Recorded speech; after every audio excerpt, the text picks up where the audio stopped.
देना है तो फिर I will try my best कि मैं अपना ये बढ़ाऊं। अब ठीक है, एक रील वायरल हो गई, मेरा होता है ना कि हमने कोई चीज प्लान किया था अगर कि उस गाने को गाना है तो वो रील बहुत वायरल होगी, इससे मैं पैसा बढ़ा लूंगा, ऐसा कोई प्लान नहीं था। ऑडियंस ने all of a sudden they asked me to sing that song and I did it, and वो ऐसे रील वायरल हो गई।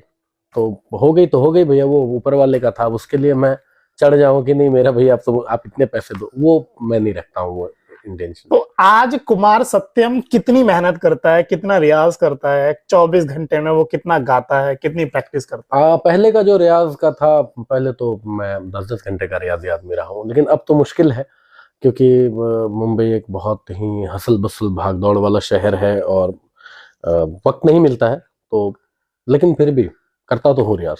मैं आपकी वीडियोस में भी देखता हूँ गोल्ड बड़ा पहनते हैं, मतलब इसका क्या कारण रहा होगा? नहीं, गोल्ड बहुत पसंद है मुझे, पर्सनली गोल्ड बहुत पसंद है। और चूंकि मुझे पंडित ने बोला भी है कि आप गोल्ड जितना पहनेंगे वो आपकी, क्योंकि मेरा कुछ वो बहुत लोगों को दकियानूस लगेगा ये, लेकिन मैं एस्ट्रोलॉजी की बात है। हाँ, वो एस्ट्रोलॉजी के हिसाब से भी पर्सनली मुझे गोल्ड डायमंड मना है, इसलिए डायमंड, वरना मैं डायमंड भी लटका के घूम रहा होता।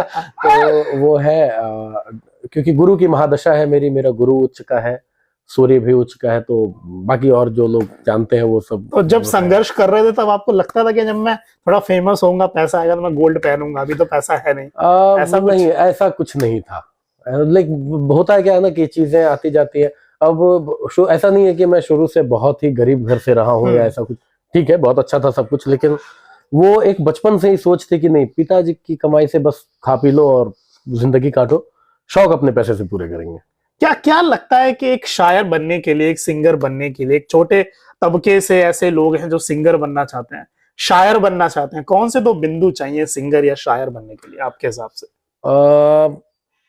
देखिए, शायर की तो बात मैं बहुत ज्यादा नहीं कर पाऊंगा क्योंकि शायरों को हम सिर्फ पढ़ते हैं, उनके जीवन के जो वो मार्गदर्शन देते हैं वो मैंने बहुत ज्यादा सुना नहीं है, क्योंकि जीवन का ज्यादा से ज्यादा समय अभी तक संगीतकारों के बीच ही बीता है। तो संगीतकारों की जहां तक बात है, मेरा जो अपना एक्सपीरियंस है, जब बुरा वक्त होता है, मेरे बाबा कहते थे लेट पंडित रामाशीष महाराज जी कि तुम रियाज तो करो, काम चल के खुद आएगा तुम्हारे पास। बिल्कुल, है ना।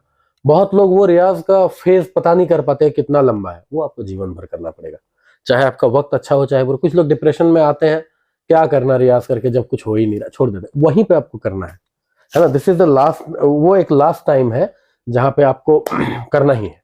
और जब डिप्रेशन आता है उससे बाहर कैसे निकले? और रियाज कीजिए, फिर डिप्रेशन से बाहर आएंगे। आप जब रियाज करेंगे ना, मेरा भी हुआ है, ये फेज सबके साथ आता है कि जब परेशानी आई कि यार काम है नहीं यार, अब पिताजी तो गुजर गए 5 साल पहले, मुंबई है, क्या करूं, नया है, कोई फोन नहीं उठाता है। मुंबई में एक बड़ी समस्या है ये कि जो भी रेफरेंस लेके गया था कि इनसे बात करना है, वहां इनसे सब ऑलमोस्ट लोगों ने ब्लॉक किया है उस टाइम। आज उन लोगों ने अनब्लॉक कर करके मैसेज करना स्टार्ट किया है। तो ठीक है, वक्त बदलता है, उसमें मैं नहीं जाता हूँ, I take it in a funny way. लेकिन हाँ, मतलब उस वक्त क्या होता है ना कि अब जब रियाज बुरे वक्त में करते हैं ना, तो आप में एक निश्चिंता आती जाती है कि चलो यार कुछ नहीं हो रहा है, कम से कम मेरा रियाज बना हुआ। बिल्कुल। लेकिन जब लोग उसको छोड़ते हैं ना और जब काम आता है तो फिर अच्छा काम कर नहीं पाते, ये भी होता है। इसलिए वक्त बुरा है, खाना नहीं भी मिल रहा है, कोई बात नहीं है, भूखे भी है, उस वक्त भी रियाज कर लो, आप निश्चिंत रहेंगे कि मेरा एक काम हो रहा है, कि मेरा अपना हुनर मेरे से जा नहीं रहा है, ये आपको एहसास रहेगा। तो जब संघर्ष कर रहे थे, जब लोगों ने ब्लॉक कर दिया, फोन नहीं उठा रहे, तो लगता था कि वापस गांव चला जाता, कुछ और काम कर लेता हूँ, कभी नहीं, कुछ हो तो रहा नहीं है लाइफ। बिल्कुल नहीं, ये कभी नहीं आया कि वापस चले जाते हैं, क्योंकि वापस जाने के सारे दरवाजे मैंने जला रखे थे। और अगर जीवन में आगे बढ़ना है तो ये तो सोचना पड़ेगा कि आपको कि जहां आप जा रहे हैं वहां से वापस नहीं आना है, ये सोचना पड़ेगा। और ऑप्शन की बात जहां तक है कि अगर लोग जो ये सोचते हैं ना कि ये करते हैं, अगर नहीं तो फिर ये नहीं हुआ तो ये कर लेंगे, तो फिर भैया वही कर लो। बिल्कुल। इसलिए अब इस पे ज्यादा मेहनत किया, जीवन का मतलब कि 80% समय म्यूजिक को दिया है, अब ये नहीं होगा तो फिर हम दूसरा क्या ही कर लेंगे 20% में। सच बात है ना। तो इसीलिए भरोसा रखना होता है, बुरे वक्त में भी अपने ऊपर भरोसा रखना पड़ता है। और अभी आप किस्मत की एस्ट्रोलॉजी की बात कर रहे थे। हाँ। अब मैं वो क्वेश्चन पूछता हूँ कि क्या लगता है सफल होने के लिए मेहनत जरूरी है, किस्मत जरूरी है? मेहनत 90%, मेहनत 90% करना ही पड़ता है। बहुत लोग बोलते हैं अरे मैंने जीवन में इतना किया, कुछ नहीं हुआ, किस्मत होता है। एक्चुअली उन्होंने नहीं किया है, सच्चाई है। बोलते टाइम लोग बड़ी इजीली बोल देते हैं, मैंने तो ये नहीं करते, वो झूठ बोलते हैं वो। असफलता सिर्फ ये सिद्ध करती है कि सफलता का प्रयत्न पूरे मन से नहीं हुआ है, मेरा यही बिल्कुल। मानना है। मैं जहां जाना चाहता हूं अपने जीवन में, मेरा जो एक लक्ष्य है कि जीवन में ये होना चाहिए, भले ये सोना कल दिन उतर जाए, लेकिन हाँ, जहां पे खड़ा रहूं वहां पे 10 लोग देखें तो बोले ऐसा ही होना है मुझे, है बिल्कुल। ना? तो वो एक है। लोग कहते हैं कि मुझे पद्मश्री पद्म भूषण चाहिए, मेरे से अगर पूछिए तो मेरी जो अपनी सोच है कि कुमार सत्यम के नाम का एक अवार्ड दिया जाना चाहिए मेरे जाने के बाद, वाह, क्या है ना? तो बेहतरीन बात है। वो उससे भी वो ड्रीम रखता हूं मैं अपनी, तो वहां तक पहुंचने के लिए अभी मैं जहां तक सोचता हूँ अभी बहुत पीछे हूँ, देखते हैं। अभी जब मैंने शुरुआत करी थी तब आपने बात करी कि वो गजल के 4 अशार आपने गाए थे, थोड़ा क्रिटिक्स में होने लगा।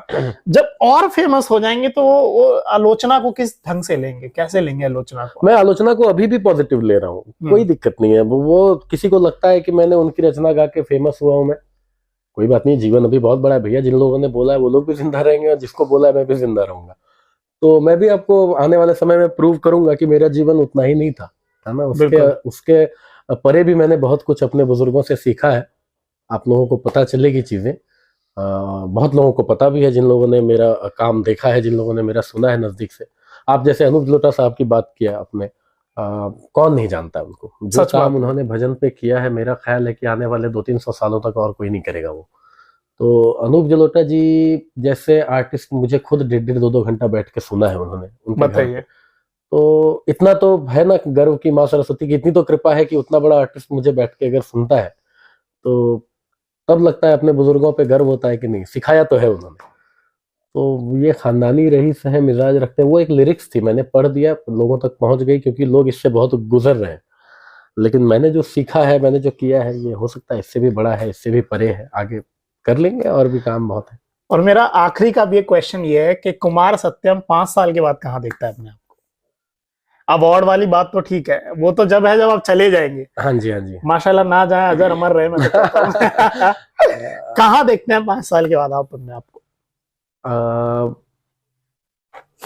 अपने आप को कुछ देखूं ना देखूं, लोगों के इंस्पिरेशन में तो जरूर देखना चाहूंगा कि लोग ये कंसीडर करें कि ये आदमी इंस्पिरेशन है ना? जैसे आज हम लोग बहुत लोगों को देखते हैं तो इंस्पायर होते हैं, जैसे कि A.R. रहमान साहब हो गए। बिल्कुल। अनूप जलोटा साहब भी इंस्पिरेशन है हमारे लिए कि उन्होंने जो किया है तो उन्होंने ही किया है। जगजीत सिंह साहब है, अमिताभ बच्चन है, शाहरुख खान साहब को लीजिए, अब तो सब लोग जितने भी लोग हैं, ये लोग इंस्पिरेशन है।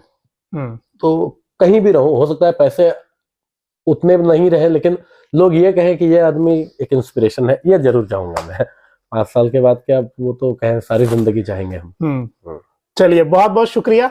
और आखिरी की वो लाइन एक बार सुना देंगे, वो मोरा पिया का, वो राजनीति का। अच्छा, वो लाइन आप सुना दें। और गाना तो मैं एक और गवाना चाहता हूँ, बट अभी आप करेंगे तो कोई बात नहीं है, फिर हम लोग बैठेंगे कभी और दलित वाला। यही वाला सुना दीजिए, मोरा पिया। हो दर्पण देखूं, रूप निहारूं, और 16 श्रृंगार करूं, फिर नजरिया बैठा बैरी, कासे में अखियां चार करूं, भागई का कोई सौतन के, मोरा कुछ भावत नहीं रे, मोरा पिया मुझसे बोलत नहीं, हाना द्वार जिया के, पद सानि दा पद पम पम गम गरे गरे धरे नि धा नि रे म धा प, द्वार जिया के खोलत नाही, मोरा पिया मुझसे बोलत नहीं। बहुत बहुत बहुत शुक्रिया। और कुमार भाई, मैं बताऊं, अब मैंने ये लाइव सुन लिया। अच्छा। मेरी जिंदगी के 10-20 साल और बढ़ गए। अरे भगवान करे आपको। और ये थे हमारे साथ कुमार सत्यम साहब। देखिए, एक बड़े शायर ने क्या खूबसूरत कहा है कि सीढ़ियों की जरूरत अक्सर उन्हें पड़ती है जिन्हें छत तक जाना होता है साहब। अब जिन्हें छूना ही आसमां हो, वो तो अपनी सीढ़ियां खुद बनाते हैं। कुमार सत्यम साहब एक चमकता सितारा। बहुत बहुत शुक्रिया।